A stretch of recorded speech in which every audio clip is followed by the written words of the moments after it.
Hello everyone, I am Demented Kirby, and welcome to my channel, the Commander Tavern. The Commander Tavern is a channel dedicated to my favorite Magic the Gathering format. The Brewery is a series on this channel showcasing my spicy brews under the deck text. On this episode of the Brewery, I'll be discussing my take on a commander from Commander Legends Obeka Brute Chronologist. If you like this deck or any of the cards I'll be mentioning throughout the video, please consider using my TCG Player affiliate link when purchasing those cards.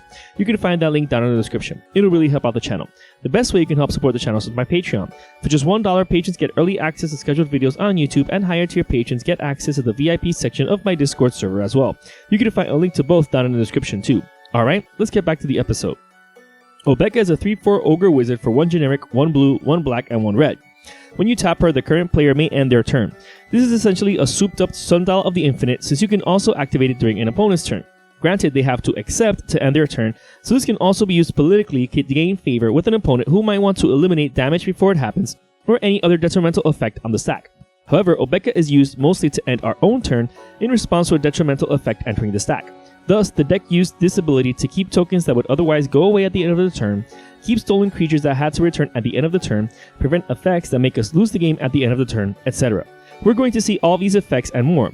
Since Obeka has the inherent weakness of being a creature, the Sundial is also included to provide some redundancy for when Obeka becomes too expensive to cast. A lot of effects that cheat creatures onto the battlefield or create copy tokens for cheap end at the end of the turn. So Obeka excels in allowing us to keep these creatures, much to the chagrin of opponents, especially if they're big beaters or huge utility creatures. Mimic Vat, Blade of Selves, Kiki-Jiki Mirror Breaker, and Flame Shadow Conjuring each create copy tokens. Mimic Vat does it with the creature it imprinted, which is from any creature that died, not necessarily one of our own. Blade of Selves is just busted since it creates as many copies as opponents we have. We can then activate Obeka at the end of combat when the trigger is on the stack to keep those copies until the end of the turn. That's just insane. Kiki-Jiki does the same, but is only limited to a non-legendary creature we control. That's fine because Kiki-Jiki is also a win-con enabler, which we'll see later on, so he could be used effectively both on his own and as part of a combo. Flame Shadow Conjuring is just immensely busted here. For an additional red mana, whenever we have a non-token creature enter the battlefield, we can copy it. Then, that token stays with us at the end of the turn. When its trigger enters the stack, we activate Obeka and keep it. This enchantment is even more busted combined with the cards that let us cheat creatures onto the battlefield, like Ilharg the Raised Boar and Sneak Attack. With Sneak Attack especially. Basically, for 2 red mana, we can not only cheat a creature onto the battlefield, but we get a copy token of it as well. Then, at the end of the turn, when both triggers enter the stack, we activate Obeka in order to keep the original as well as the copy on the stack. With Ilharg, we have to attack with it, which isn't a problem, since it's a 6/6 Trampler for 5 mana, which is quite broken in and of its own right. What's great about its effect is that we can choose to resolve the trigger for the original creature being bounced to our hand, and then activate Obeka in order to remove the trigger that makes us lose the token copy from the stack. That way we get another copy during our next combat step, effectively growing our amount of copies of that fatty we're cheating in. But we'll see those fatties soon. We can also cheat creatures in a sense for when we steal them from opponents thanks to Zara Renegade Recruiter, Zealous Conscripts, and Molten Primordial. The last two are even more busted when combined with Flame Shadow Conjuring or other effects that create copy tokens, since we're then able to steal even more creatures. Then, at the end of the turn, when the trigger enters the stack, we activate Obeka, effectively keeping those creatures for ourselves. Speaking of creating copy tokens, Zealous Conscripts is one of those combo pieces for Kiki-Jiki that wins us the match. If you're unfamiliar with said combo, you can see it explained in my G-Red Conclave Exile deck tech video found in the link above. It's time-stamped where the combo is explained for your convenience. As for Zara, we can also combo her with Flame Shadow Conjuring since we're stealing creatures from an opponent's hand, so we can not only steal a creature from there, but get a copy token from it too. Then, at the end of the turn, activating Obeka has us keep the original and the copy. We can also cheat creatures from other zones too, such as the command zone with Hellkite Cursor. If Obeka's commander tax gets too high, we can use the Hellkite to get her back onto the battlefield. Since she has haste, she can be activated at the end of the turn in response to the trigger that sends her back to the command zone in order to keep her on the battlefield. We can also cheat creatures onto the battlefield from the graveyard with Whip of Erebos and Cedrus the Traitor King. The whip costs 4 and tapping to activate, plus it can only be activated as a sorcery, but at least we can reanimate a creature with haste, which is amazing for huge beaters. Even though it has this drawback of being limited to only 1 creature and at 4 mana, it does give lifelink to all of our creatures, so it's still a great card. Then we can use Obeka in response to its trigger at the end of the turn in order to keep the creature. Same with Cedrus. Unlike the whip though, Cedrus gives Unearth to each creature in our graveyard. We still have the timing restriction of sorcery speed, but it's going to only cost 3 mana to unearth any creature from our graveyard. So with enough mana, we can reanimate all of the creatures there. Then, you guessed it, with Obeka we get to keep those creatures there at the end of the turn. Keep in mind that the clause of exiling them if they would leave the battlefield still goes. These effects can also be combined with Flame Shadow Conjuring for even more degeneracy. Feldon of the Third Path and Arami of the Dead Tide create copy tokens from creatures in your graveyard. Arami requires you to exile cards from your graveyard with each activation, but that's fine since we're going to have plenty of cards there anyways. However, doing so means that when that creature will get Encore, giving us that many tokens. Then, as expected, we end the turn with the sacrifice trigger on the stack. Same for Feldon. At least Feldon only requires 3 mana and tapping, so no need to exile anything. So just which creatures are we cheating onto the battlefield and or reanimating? Plenty of oppressive ones with high casting costs, of course. Let's start with the 3 Eldrazi in the deck. It That Betrays, Emrakul the Promised End, and Ulamog the Ceaseless Hunger. Since the deck's going to have plenty of cards in the graveyard, Emrakul is also easy to hard cast if need be. It That Betrays having Annihilator is incredibly busted if you're able to get it onto the battlefield in the early game. Ulamog, while not having Annihilator, is still an indestructible 10/10 that exiles the top 20 cards of the library of the opponent it's attacking. The most important thing of these Eldrazi is that they're not shuffled when they hit the graveyard, making them great Reanimator targets as well. Phage the Untouchable is another creature to cheat onto the battlefield thanks to Obecha. We can simply make the most of our turn and then get Phage out as the last thing we do. Then, in response to the trigger that will have us lose the game, we activate Obecha. Either way, it's still possible to hardcast Phage if need be. There are plenty of ways of making Phage unblockable in this deck, which we're going to see in a moment. Sakashima of 1,000 Faces is also included since he can clone any of our creatures. Not only that, but he stops the legend rule from affecting us. This allows us to create creature tokens that are copies of our legendary creatures. Not only is that busted due to the epic legends in the deck, but even with copying Phage, we can have even more one-hit death creatures on the battlefield. As for being unblockable, Suen Xuan, Lord of Wu, Archetype of Imagination, and Rogue's Passage do just that. Suen Xuan practically makes our creatures unblockable since they can only be blocked by creatures with horsemanship. The archetype makes them unblockable to anything without reach since it takes away flying from all creatures we don't control while giving flying to all of ours. Since the deck cheats things onto the battlefield, their casting cost isn't really a hindrance. Rogue's Passage is a mana generating land that doesn't enter the battlefield untapped, so it doesn't take up a slot in the deck. Making one of our huge beaters or Phage unblockable pretty much results in game over for one of our opponents, so it's great here. Other things we can cheat onto the battlefield is interaction in creature form. Jin-Gitaxias, Core Augur, and Croxus Titan of Death's Hunger hurt opponents' hands. Jin-Gitaxias also has us draw 7 cards at the beginning of our end step, so what we want to do is stack our end of turn triggers in such a way that his is first. That way, after it resolves and we draw 7 cards, we activate Obecha to end the turn, getting rid of the unwanted triggers. Croxus is super cheap to cast and doesn't really need to be cheated in. However, similarly to Jin-Gitaxias, we have to stack its triggers accordingly. We want its discard trigger to resolve first so that its sacrifice trigger can be erased with Obecha. Just like with Phage, getting Croxus onto the battlefield should be the last thing we do that turn to make the most out of it. With it sticking around, it's a 6/6 that has opponents discarding every time it attacks. Shieldred Whispering One is another Praetor we can cheat onto the battlefield much to our opponent's dismay. Shieldred is busted here since we can reanimate a creature for free and then opponents have to sacrifice a creature during their upkeep. She's also a 6/6 with Swamp Walk, which is also relevant for a deck like this one. Identity Thief doesn't necessarily need cheating onto the battlefield, but it's a great way to abuse Obecha's ability. Each time it attacks, it exiles another non-token creature. We can choose our best creature, but we can also choose an opponent's creature. Then, when the return trigger enters the stack, we activate Obecha, and the opponent's exiled creature stays exiled. And all we have to do is attack with it.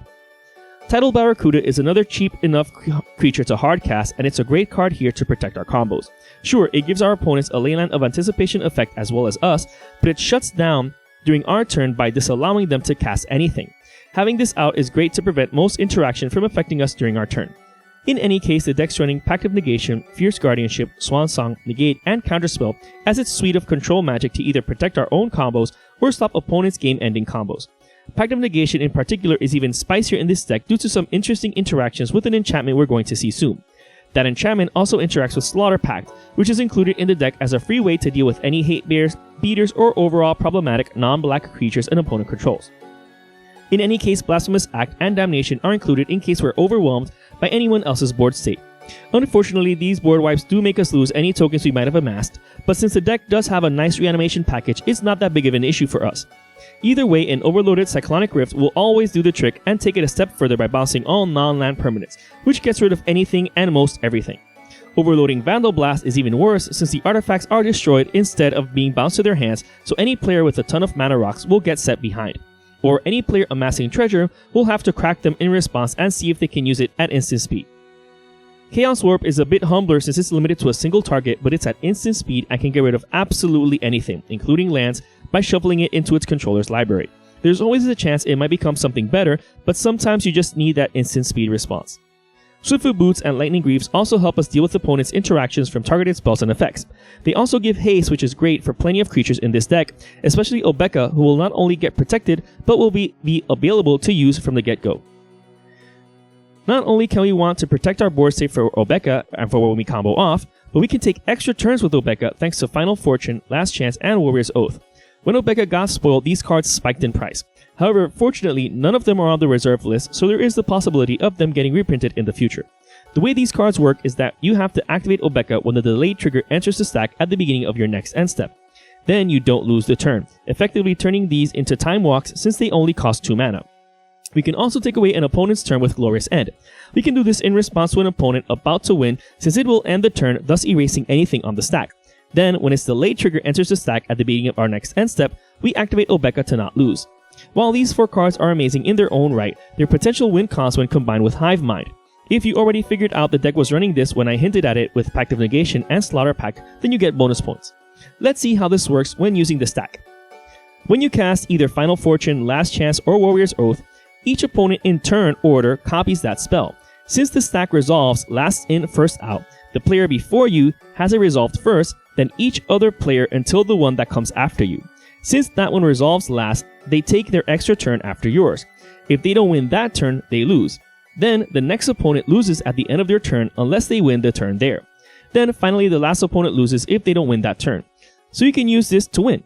If you do this with Glorious End, the player whose copy resolves first erases the stack. Then turns proceed as normal, but when it gets to their turn, they lose. With Slaughter Pact, the copies also mean that those players have to choose a valid target if possible, which can't be Obecha since she's black. If their copy doesn't fizzle, they have to pay 2 generic and 1 black in their upkeep or they lose. So any player who can't generate mana will lose to this. With Pact of Negation, only the players whose copy resolves will lose. If the Pact of Negation and its copies are the only ones on the stack, then the last player has to choose one of them. Then they lose at the beginning of their next upkeep if they can't pay the clause. The next player with a copy on the stack will have no other choice than to counter your original one. This will have opponents choose amongst themselves who to king make, since at the end of this only one of them will survive the pact along with you. Thus this potentially takes out 2 opponents. What's great about this is that these cards are all great on their own, so if you get Hive Mind out with any of these already in hand, it's the fastest route to victory. Hive Mind is also good since the deck does run some wheels, which are great when copied thrice. Speaking of wheels, the deck's running Windfall, Wheel of Fortune, and Whispering Madness, which are great on their own since they can not only fill our hand with cards but also serve as a discard outlet to get things into our graveyard for the reanimation effects. So when I mention these with Hive Mind, casting one means that the entire table ends up wheeling 4 times. Keep in mind that we can use instant speed effects in between wheels resolving in case we get anything in our hand that we want to flash in. If we wheel during our turn, then opponents can't take advantage of that with Tidal Barracuda. Notion Thief and Consecrated Sphinx also help us take even more advantage of wheels, but they're also great even without wheels. Casting Notion Thief in response to someone's epic draw spell is a great way to refill our hand. The Sphinx is great on its own since we draw 2 cards whenever an opponent draws one, regardless of when they draw it. If we manage to copy this a bunch of times with some copy tokens, then the card advantage is insane. This is also a 4/6 flyer, which is great at applying pressure to life totals. Psychic Vortex is another epic way to draw cards. With its cumulative upkeep cost, we draw a card during our upkeep cumulatively. So that's 1, then 2, then 3, and so on. Then, when its detrimental trigger enters the stack at the end of our turn, we activate Obecha to get rid of it. However, what's great about this card is that we can also choose to discard our hand if we'd rather have those cards in the graveyard than our hand. So it's even better than you expect in this deck. We can even replay the sacrificed land with Crucible of Worlds. Not only is this great for thinning our deck of lands by replaying a fetch land every turn for value, but we can also play any land we discarded or wheeled away. As for recovering other things from our graveyard, Snapcaster Mage and Mystic Sanctuary do the trick.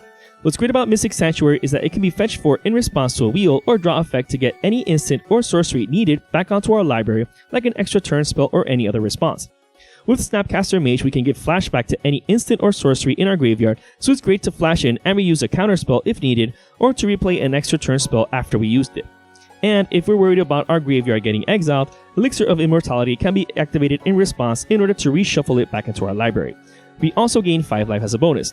It might delay us a bit, but we can still draw deep into our library and then fill our graveyard again as needed later on. Ideas Unbound is another way to take advantage of this thanks to Obecha. We draw 3 cards for just 2 mana and then activate Obecha to not discard any cards at the end of our turn. However, like with Psychic Vortex, we can also choose to discard if we'd rather do that. Runescarred Demon provides some insane card advantage, especially when cheated onto the battlefield, and even more so when we create copy tokens of it. Being a tutor on a body means that we can sneak attack this onto the battlefield to tutor for any card at instant speed or reanimate it at instant speed for the same thing. If it's already on the battlefield and we want to tutor for something, we can just create a token that's a copy of it. If that weren't enough, it's also a 6/6 flyer for just 7 mana if we think of hard casting it. Just imagine swinging in with this equipped with Blade of Selves. Thought Vessel and Reliquary Tower due to all the cards we're controlling in the deck. It might seem like a non-bo to not discard cards during our cleanup step, but I like to be in control of what I'm doing in a deck. So if I want to keep my fat hand, I'll be able to, and if I want to discard it, I will with other effects I control. Thought Vessel is just a solid mana rock for a non-green deck like this one.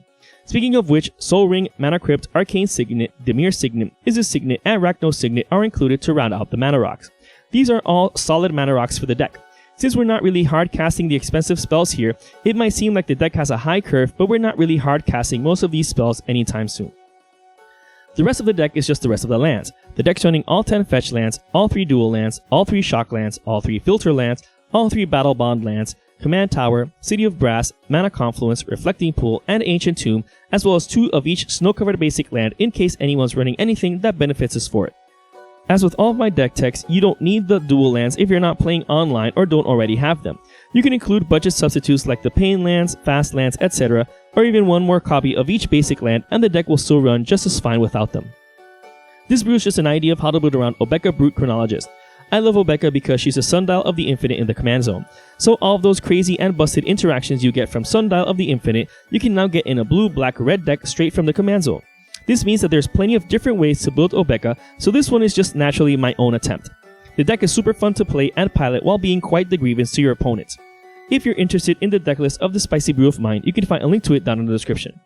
I would like to thank all my patrons for supporting me, and a quick shout out to all my higher tier patrons, the brewers, for their patronage. I'd also like to thank anyone using my TCG Player affiliate link, that also helps out the channel. And to everyone, thanks for watching this episode of The Brewery on the Commander Tavern. I'm Demented Kirby, and happy brewing.